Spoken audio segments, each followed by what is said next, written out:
Assalamualaikum warahmatullahi wabarakatuh. Perkenalkan, nama saya Ersa Mayori dengan NIM 21016070 dari Prodi Pendidikan Bahasa dan Sastra Indonesia dan Daerah Universitas Negeri Padang. Pada kesempatan kali ini, saya akan membuat video pembelajaran guna memenuhi tugas mata kuliah Teori Pembelajaran Bahasa Indonesia dengan dosen pengampu Ibu Yulianti Rasid SPD MPD. Pada kesempatan kali ini, materi yang akan dibahas yaitu tentang metode pembelajaran Project-Based Learning.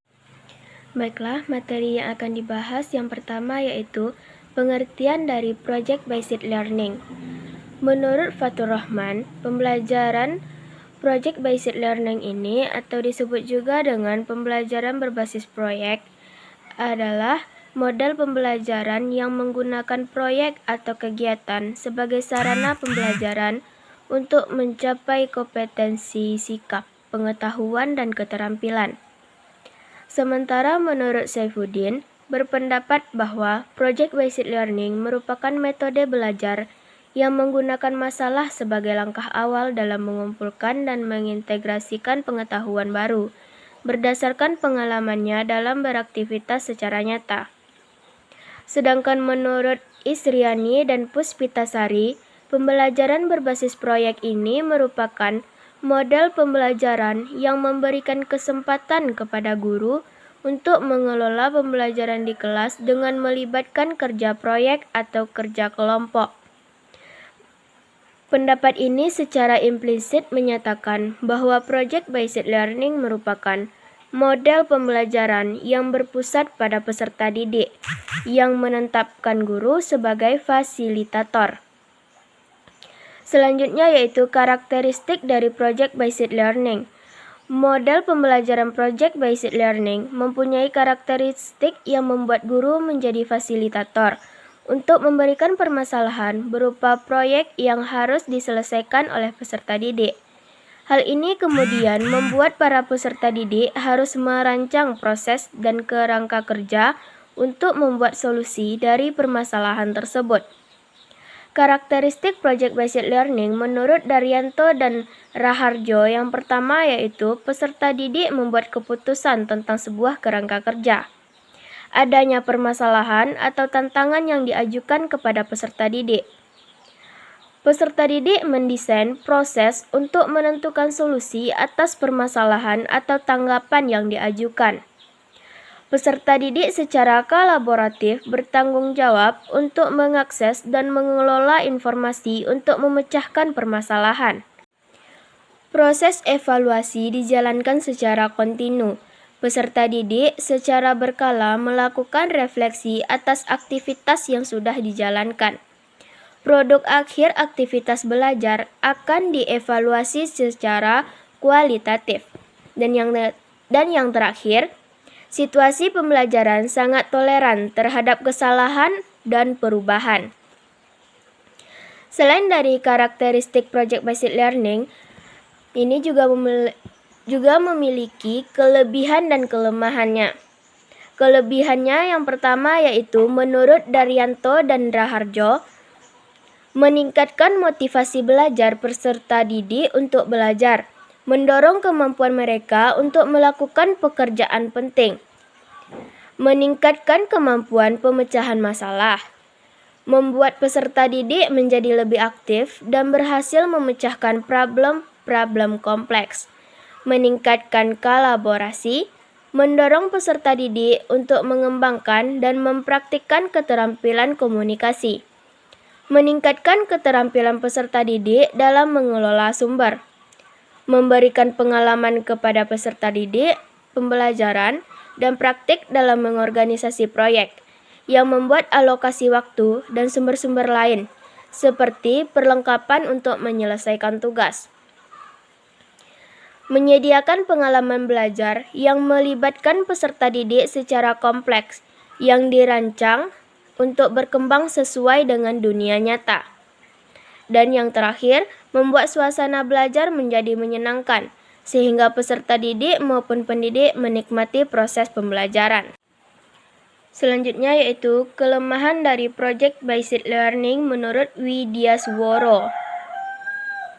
Kelemahan Project Based Learning menurut Widyaswara yang pertama yaitu pembelajaran berbasis proyek ini memerlukan banyak waktu yang harus disediakan untuk memecahkan permasalahan yang kompleks.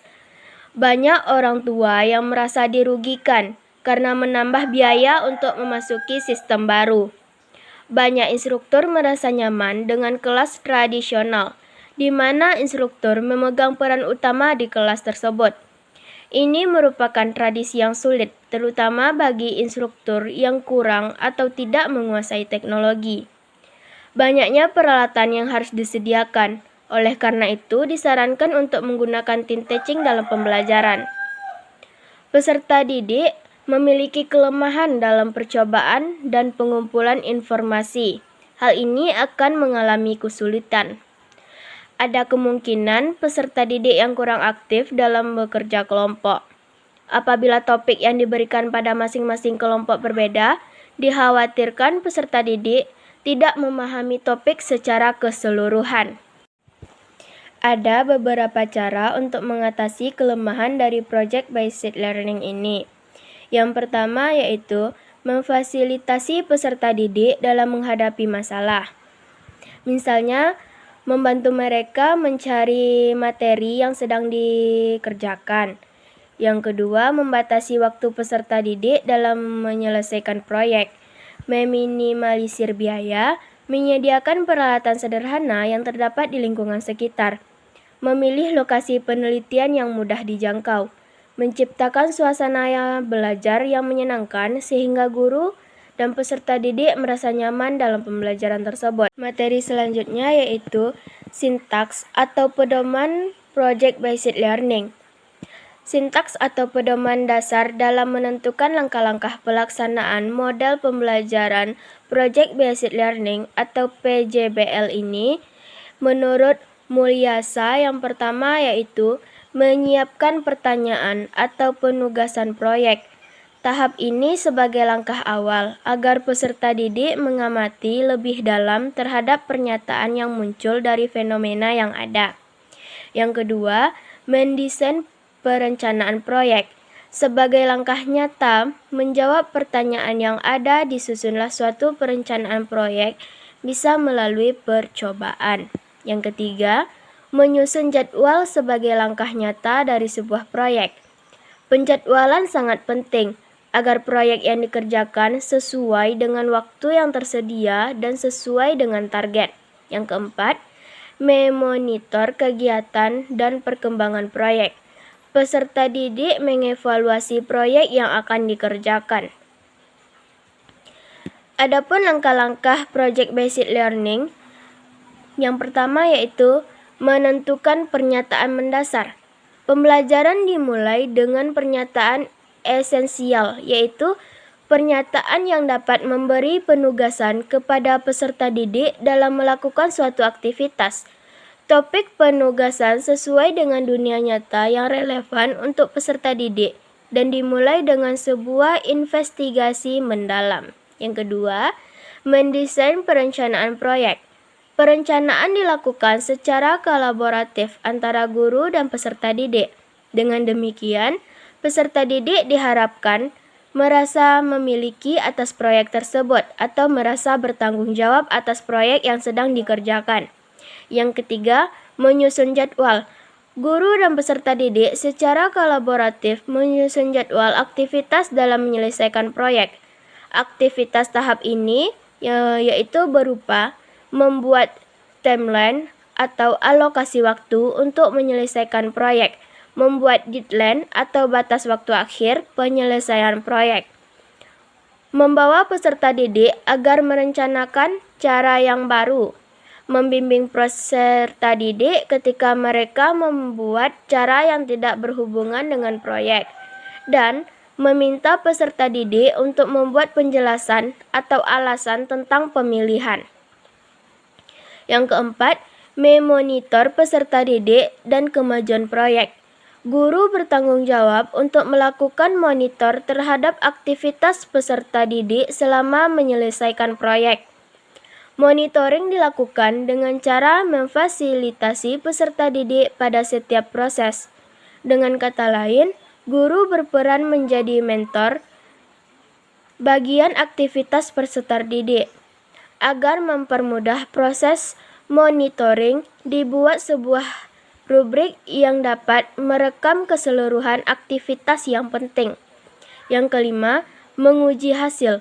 Penilaian dilakukan untuk membantu guru dalam mengukur ketercapaian standar, berperan dalam mengevaluasi kemajuan masing-masing peserta didik, memberi umpan balik tentang tingkat pemahaman yang sudah dicapai peserta didik, membantu guru dalam menyusun strategi pembelajaran berikutnya. Yang keenam, mengevaluasi pengalaman. Pada akhir pembelajaran, guru dan peserta didik melakukan refleksi terhadap aktivitas dan hasil proyek yang sudah dijalankan. Proses refleksi dilakukan baik secara individu maupun kelompok. Baiklah, sekian materi yang dapat saya sampaikan. Mohon maaf apabila ada kesalahan dan kekurangan. Wassalamualaikum warahmatullahi wabarakatuh.